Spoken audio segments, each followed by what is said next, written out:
Good day నమస్తే. నేను మీ దోస్తు. సబ్స్క్రైబ్ చేసుకోండి. దోస్త్ అయిపోదాం లైఫ్ లాంగ్కి. సో ఇవాళ ఒక మిషనరీగా కొనడానికని పోతున్నాం అనమాట. టిప్పర్ అంటే అది వుడ్ టిప్పర్ అనమాట.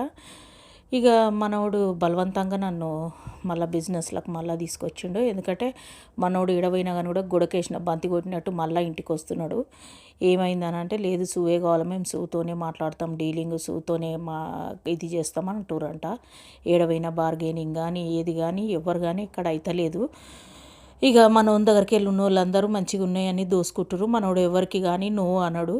ఉన్న పైసలన్నీ ఉడుసుకొని ఇంటికి వస్తున్నాడు ప్రతిసారి. ఇక అందుకనేసేసి నేను గత్యంతరం లేక ఇక మళ్ళీ బిజినెస్లో దిగాల్సి వచ్చింది. ఇప్పుడు ఆన్లైన్లో వర్క్ చేసుకోవాలో, పొద్దున్న లేచి 2 గంటలకు మళ్ళీ కంపెనీ మా ఇంట్లోనే పడుతుంది. ప్యాకింగ్ కంపెనీ ఇప్పుడు మా ఇంటి వెనకాలనే.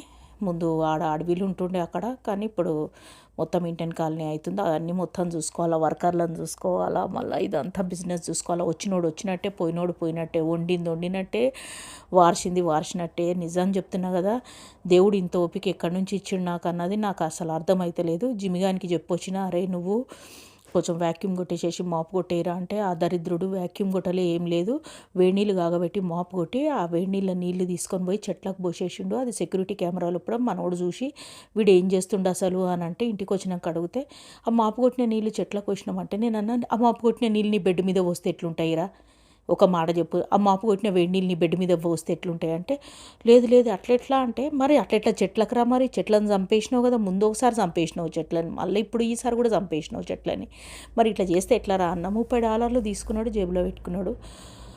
మా ఇంట్లోకి వచ్చి ఒక 4-5 రోజులు అవుతుంది. ప్రతిరోజు నా దగ్గరనే తింటుండు. నేను అట్లా ఏమన్నాను, పోనీలే పాపం దిమాగ్ తక్కువ ఉంది కదా అని. కానీ ఇంత మోసాలు, అబద్ధాలు మనుషులు అయితే నాకు అస్సలు అర్థం కాదు. ఇక మళ్ళీ బిజినెస్లోకి వచ్చినా ఇక ఏమవుతుందో చూడాలి.